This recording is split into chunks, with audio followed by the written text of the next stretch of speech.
So Volkswagen shows off their new interior design that shows us they are not building cars for the future, but building cars for the past. So early this year, the Volkswagen design chief vowed to put buttons back into interiors. As he said, it is not a phone, it's a car. They will be in every car that we make from now on. And now they have shown what exactly that means, as Volkswagen has unveiled a redesigned cockpit for its EVs that will start rolling out in 2026 with digital displays inspired by the 1980s. The new holistic design approach, shaped especially by customer feedback, will define the cockpit of the upcoming ID models.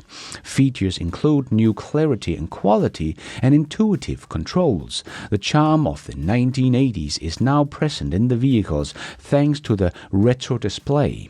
With a single button press, the digital instrument display transforms into screen views reminiscent of the first Golf. Volkswagen said it made a mistake removing physical buttons, so it's bringing them back. Well, I think this is such a good showcase of where Volkswagen is heading and where someone like Tesla is heading. Because what Volkswagen is building here is a vehicle of the past. Sure, they have asked their customers and listened to their feedback, which is great, but if you remember what Henry Ford said back in the days, if you asked people what they wanted, they would have said a faster horse. They would never have thought of the automobile. So yes, it is important to listen to your customer feedback to improve your product. But to make new innovative technology, you do not listen to your customers, you have to come up with that yourself. So while Tesla is removing buttons and removing inputs altogether, because we still hear people saying, well, you also have hundreds of different buttons on the touchscreen, is that better? Well, yes, but in the future, and right now in the US, you don't really have to use any buttons at all. You just talk to your car. So let me just give you a little example of what I mean with this video from Teslaconomics, because this is just amazing. Hey Grok, I want to visit the Apple headquarters, then I want to visit the Tesla Palo Alto engineering headquarters, and then I want to go to the Warriors game at Chase Center, and then I want to go to the beach, and then I want to go to an Asian dinner. Set it up for me. All right, I've set your route. First, Apple Park in Cupertino, then Tesla HQ in Palo Alto, Chase Center in San Francisco for the Warriors game, Ocean Beach, and Cantu Latin Asian Rotisserie for dinner. ETA to Apple Park is 13 minutes. Total about 4.9 miles to the end. Oh no, I need to go to the bathroom right now too. Can you just quickly route me to the nearest bathroom, public bathroom, and add it as my first stop? And then also add my Tesla supercharger station after the Warriors game so that I have enough charge before I get home. Thank you. Got it. Routed to the nearest public restroom at San Tomas Acuna Creek Trailhead first. Just 0.1 miles away, 2 minutes. Then your originals with a Tesla supercharger on 16th Street in San Francisco right after Chase Center. You'll have plenty of range at 78% now. Navigation updated.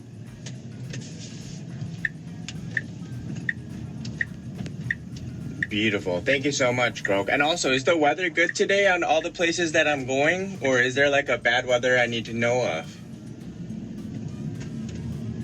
Weather looks good all along your route today. Mostly clear to partly cloudy in Santa Clara, Cupertino, Palo Alto, and San Francisco. Highs around 60 to 70 degrees Fahrenheit. No rain or bad stuff expected this afternoon. Should be perfect for your stops. How much should I bring? How much is it going to cost today? I just want to budget my finances.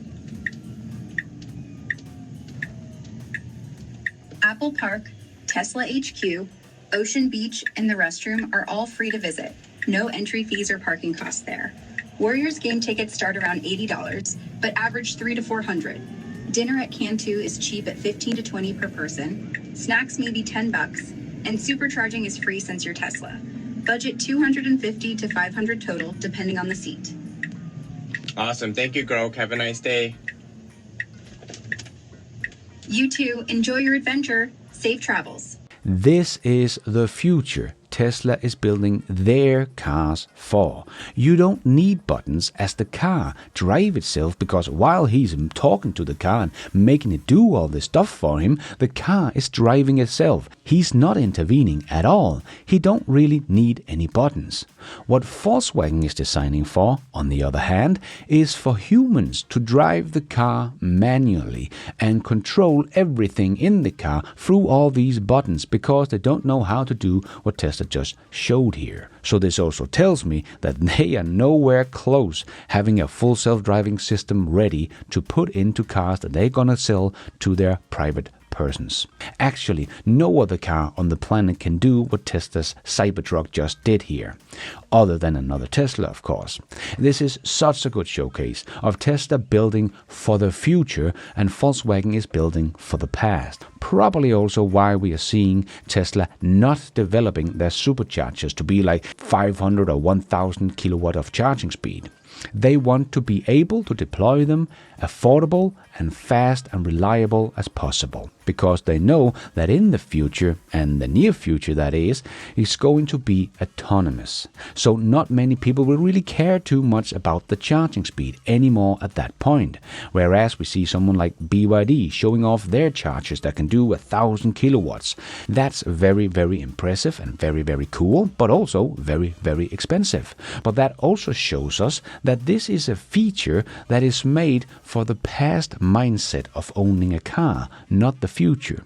And for Volkswagen to come out now and say, these buttons will be in every car that we make from now on, that really tells me all I need to know about the direction of Volkswagen. They are not building cars for the future.